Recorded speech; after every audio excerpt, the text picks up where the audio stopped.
안녕하세요. 안과의사 최성호입니다. 눈이 갑자기 안 보이면서 심한 통증에 속까지 메스꺼웠다. 상상만 해도 정말 끔찍하지 않으신가요? 오늘 이야기해드릴 환자분은 해당 증상이 갑자기 악화되어서 응급실에 실려갈 정도로 심각한 상황이셨습니다. 이렇게 정상적인 일상조차 힘드셨던 환자분께서 건강한 일상을 어떻게 되찾으셨는지 사례와 함께 치료 방법을 자세히 설명드리겠습니다.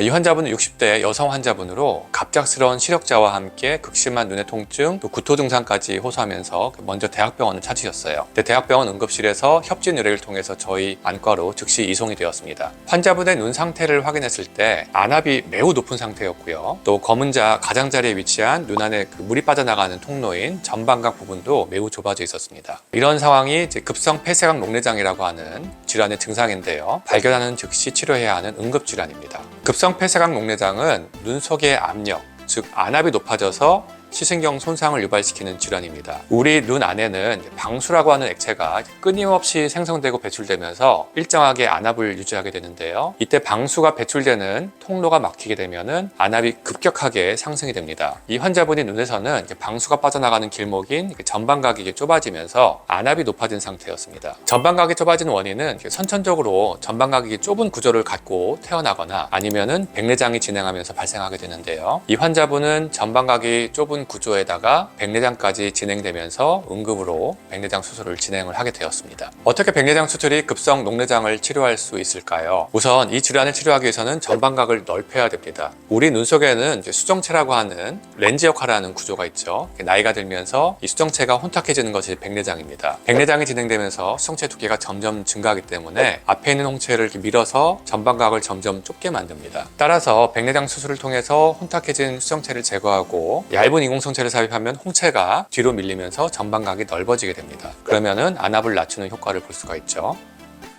만약 당시 백내장 수술이 아닌 다른 치료들, 그러니까 예를 들어서 레이저 치료나 약물 치료만 진행했다면 어땠을까요? 물론 급한 불은 끌 수 있었겠지만 근본적으로 수정체로 인해서 좁아진 전방각은 그대로 남아있게 돼서 녹내장이 재발할 수 있게 되고 추가적인 수술이 필요했을 수도 있습니다. 환자분께서 처음 내원하셨을 때 시력은 오른쪽 눈이 0.4, 왼쪽이 0.6 정도로 많이 떨어진 상태였고요. 근거리 시력 역시 신문의 가장 큰 글자를 보시는 것도 어려운 수준이었습니다. 하지만 백내장 수술을 할 때 양쪽 눈에 난시와 노안을 교정하는 인공성체인 렌티스 컨버트를 삽입을 하였고요. 이후에 먼 것과 가까운 것이 모두 잘 보이도록 이것을 통해서 교정을 하였습니다. 수술 전과 이후의 전방각 변화를 한번 보실까요? 수술 전보다 수술 이후에 확연히 넓어진 것을 바로 확인을 할 수가 있습니다. 이분은 수술 후에 안경과 돋보기 없이도 양안 모두 1.0 시력을 회복하셨고요. 이제 유튜브 댓글 같은 작은 글자도 편하게 읽을 수 있을 정도로 되었습니다. 이처럼 급성 폐쇄각 녹내장은 백내장 수술을 통해 효과적으로 치료를 할 수가 있습니다. 이 급성 폐쇄각 녹내장을 백내장 수술로 치료할 때의 장점은 이글 스터디라고 하는 유명한 논문에서 잘 설명되고 있는데요. 이 연구를 보면은 이전에 성행했던 레이저 홍채 절개술보다 조기에 수정체 제거술, 즉 백내장 수술을 하면 안압 조절, 삶의 질, 비용 등 여러 측면에서 더 우수하다는 것을 밝히고 있습니다. 대표적인 장점을 몇 가지 설명을 드리자면은 첫 번째로 안압 하강입니다. 논문에서는 백내장 수술 후에 의미 있게 안압 하강 효과가 있다고 보고를 하였고요. 수술 후 많은 환자분들이 안압 하강제 사용을 줄이거나 중단할 수 있게 되었다는 것을 보고를 하였습니다. 그리고 레이저 홍채 절개술보다 더 효과적으로 안압을 조절할 수 있다는 것도 확인을 할 수가 있었고요. 두 번째로는 전방각 개방입니다.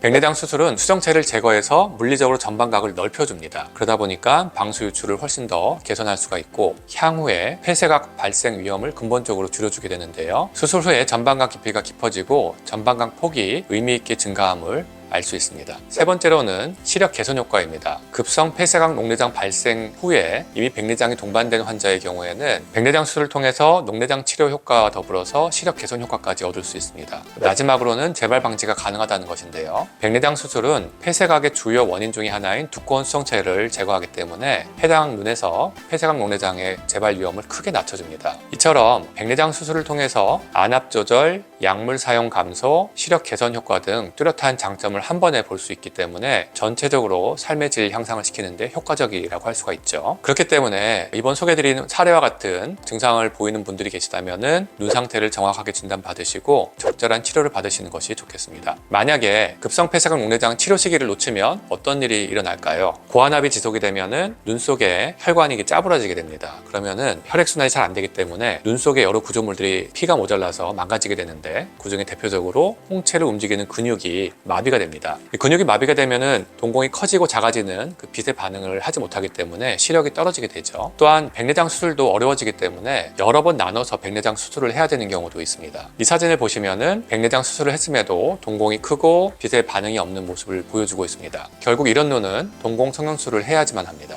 뿐만 아니라 녹내장이라는 이름에서 알 수 있듯이 시신경 손상이 일어나서 시야가 좁아지고 결국에는 실명까지 이르게 될 수가 있습니다. 오늘 사례와 같은 일을 예방하기 위해서는 전방각이 좁은지 안과에서 검진을 받으시는 것이 좋겠고요. 또 전방각이 좁은 분들이 백내장 진단 받으셨다면은 최대한 수술을 미루지 말고 받으시는 것이 좋겠습니다. 너무 미루면은 동공 성형 수술, 녹내장 수술까지 추가로 받으셔야 될 수도 있습니다. 조기 검진과 적절한 치료를 통해서 여러분 모두 항상 건강하셨으면 좋겠습니다. 안과 의사 최성호였습니다. 감사합니다.